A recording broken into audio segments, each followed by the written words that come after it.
I loved Resident Evil 7. Ethan Winters' quest to find and recover his missing girlfriend, Mia, had me hooked from minute one. I binged that game so hard. When it was over, I couldn't wait for a sequel. So, a few years later, when Resident Evil Village came out, you can bet that I bought it immediately and didn't get around to playing it. It became just another game added to my backlog, passed over from my usual play sessions of like Madden, Call of Duty, college football. Each time I opened my Steam library, there it sat, silently judging me, especially when I purchased and played other games. Fortunately, the trailers for Resident Evil Requiem got me in the mood to play Resident Evil again, and I remembered I had an entire unplayed title just sitting there, waiting to be played. I was so excited to see what Ethan and Mia were up to, and how their lives were going. Understand why you are so... Oh God. Mia, get down! Oh, what the hell? Mia!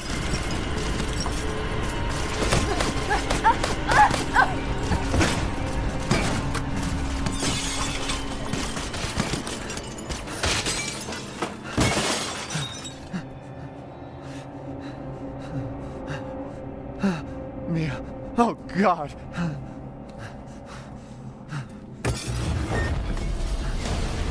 Chris? What the hell? Sorry, Ethan. No! What? Why?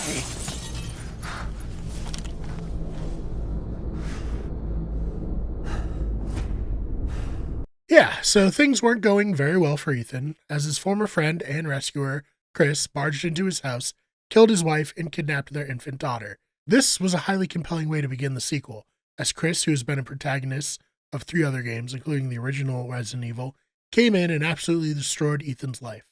There has to be a good reason for it. Though it's not like Chris took the time to explain it, of course. He has other things to do, like wear tight shirts and punch boulders. So after this, Ethan wakes up and goes to the village, from the name of the game, and of course things aren't going well there. The residents are evil.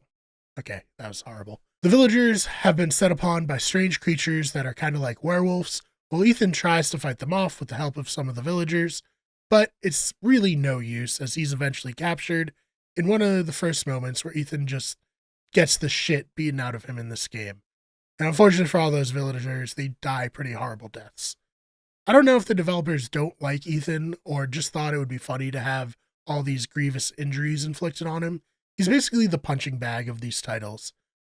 There is, of course, a story reason as to why he's able to get hit and keep coming back, but he really reminded me of this clip from South Park. Randy! Hey, Bat Dad.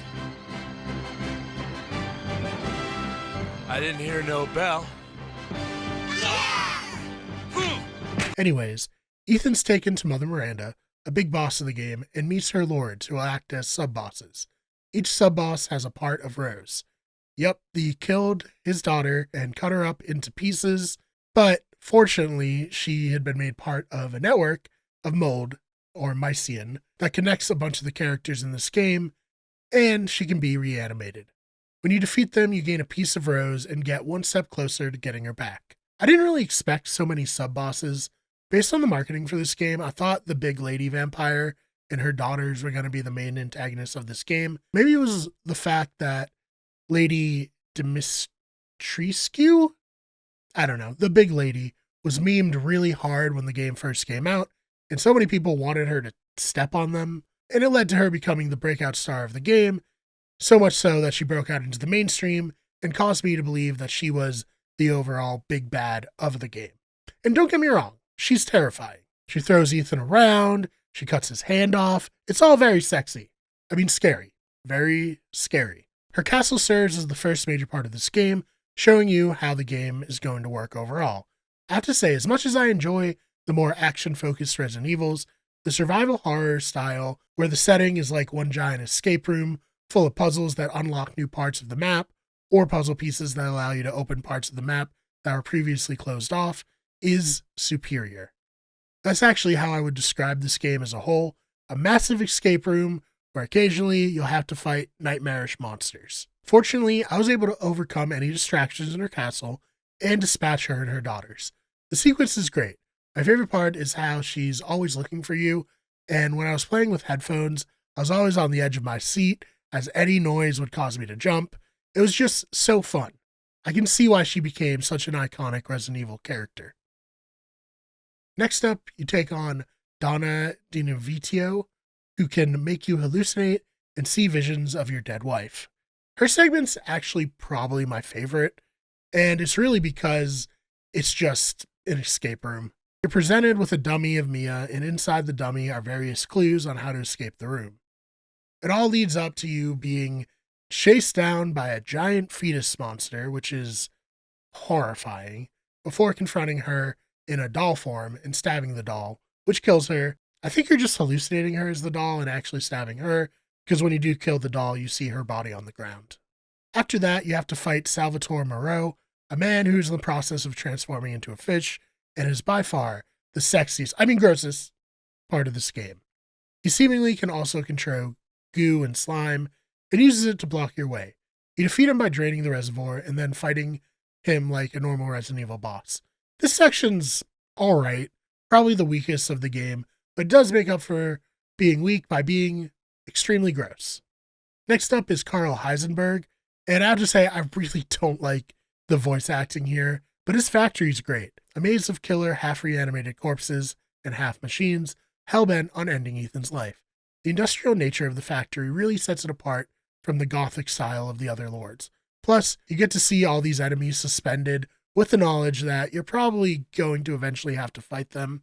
It's during this section where you finally meet back up with Chris, whose presence has been felt through left-behind laptops and logs. He explains that Miranda can shapeshift and took the form of Mia in order to get Rose.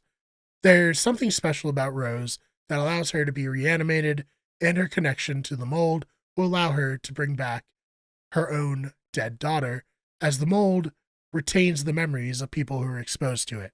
So, her daughter was exposed to it, she died of the Spanish flu, her memories are still in the mold, Rose can be reanimated, they want to bring the memories into Rose's body, bringing back her dead daughter. With the help of one of Heisenberg's machines, you face off with him and end up killing him, but then Miranda shows up and straight up rips Ethan's heart out. I couldn't believe this. I was distraught that my boy Ethan had died after everything we've been through together, and it just sucked. But what didn't suck was getting to play as Chris, who was outfitted with these awesome guns. It was a stark contrast to playing as Ethan, when you were just kind of scraping by each encounter, counting bullets, trying to conserve them as much as possible. As Chris, you find Mia still alive and free her from her cell, then plant a bomb at the heart of the mold before switching back to Ethan, who isn't dead. Well, he is dead. When he talks with Evelyn, the antagonist of Resident Evil 7, it explains to him that his body is now mold ever since Jack killed him in the first game. In that segment, we were kind of led to believe that Jack just kind of knocked him out and Ethan just got back up. But it's a real explanation as to why Ethan can take such a beating and then keep coming back for more. There had to be a reason why he was able to reattach his hand, and I felt like this was kind of a cool way to do that. Plus, his connection to the mold, bioweapon, and fathering Rose has given her her special abilities, like regeneration, which is, of course, why Miranda is looking to use her as a vessel for her daughter. Ethan's able to regenerate with the help of the Duke, this game's version of the Merchant, and you have one final showdown with Miranda for the fate of Rose. You defeat her, but are on the verge of death. Ethan then tasks Chris with looking out for Rose and takes the detonation device from him, blowing up the mold and ending Ethan's story. Chris, Mia, and Rose fly away from the village, and in a post-credit scene, there's a setup for a teenage Rose to have more of a story. I believe there's a DLC with that, but I haven't played that part. So I really loved this game. The story was very interesting. The gameplay and puzzles were top-notch.